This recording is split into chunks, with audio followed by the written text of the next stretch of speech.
আসসালামু আলাইকুম। এখন বাজারে ভরপুর ভুট্টা পাওয়া যাচ্ছে, আর এই ভুট্টা দিয়ে ঘরেই কিভাবে দোকানের মতো পপকর্ন বানাবেন সেই গোপন রেসিপিটাই আজকে শেয়ার করছি। একবার বানিয়ে পপকর্ন গুলো সংরক্ষণ করে খেতে পারবেন মাসের জন্য। খুব সহজভাবে সিক্রেট কিছু টিপস সহ রেসিপিটা শেয়ার করছি।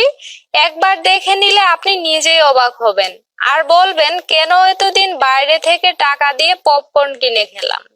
তাহলে পপকর্ন বানাতে আমাদের প্রথমেই লাগছে ভুট্টা দানা।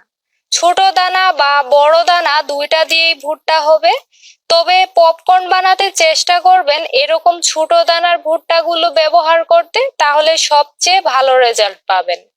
আর এগুলো কিন্তু একদম শুকনা ভুট্টা দানা, কাঁচা ভুট্টা দিয়ে পপকর্ন হবে না। এবার চুলার আঁচ হাই হিটে রেখে প্যানে দিয়ে দিচ্ছি 3 টেবিল চামচ সয়াবিন তেল। তারপর হাফ চা চামচ বা স্বাদ মতো দিয়ে দিচ্ছি লবণ। এরপর যখন তেলটা ভালোভাবে গরম হয়ে গেছে তখন এতে হাফ কাপ দিয়ে দিচ্ছি ভুট্টা দানা। এবার তেলের সাথে নেড়ে মিশিয়ে নিচ্ছি যাতে সবগুলো ভুট্টা দানার মধ্যে লবণটা ভালোভাবে লেগে যায়।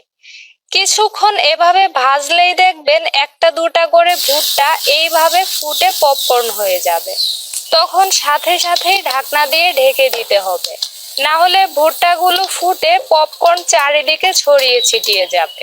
চুলার তাপ কমানো যাবে না, হাই হিটে রেখেই কিন্তু পপকর্নগুলো ভাজতে হবে। কম আঁচে ভাজলে পপকর্ন তৈরি হবে না।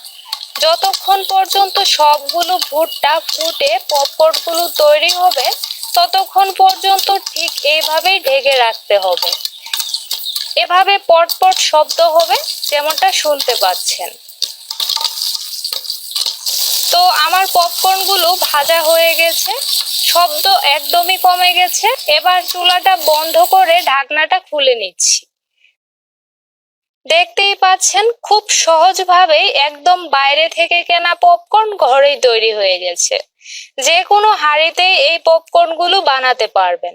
এই সিজনে বাজারে ভুট্টা পাওয়া যাচ্ছে ভরপুর, তাই বেশি করে ভুট্টা কিনে রেখে দিতে পারেন। যখনই পপকর্ন খেতে মন চাইবে তখনই এভাবে বানিয়ে নিবেন। আর হ্যাঁ, এই পপকর্ন গুলো যদি আপনি সংরক্ষণ করতে চান তাহলে পুরোপুরি ঠান্ডা করে যে কোনো এয়ারটাইট বয়ামে ভরে রেখে দিবেন। এগুলো 1 মাসের মতো ভালো থাকবে। চাইলে আপনার পছন্দ মতো এতে অন্যান্য মশলাগুলো মিশিয়েও খেতে পারেন। আশা করি আজকের সহজ রেসিপিতে পপকর্ন বানানোর পদ্ধতিটা আপনাদের কাছে অনেক বেশি ভালো লেগেছে। আজ তাহলে এখানেই বিদায় নিচ্ছি। আল্লাহ হাফেজ।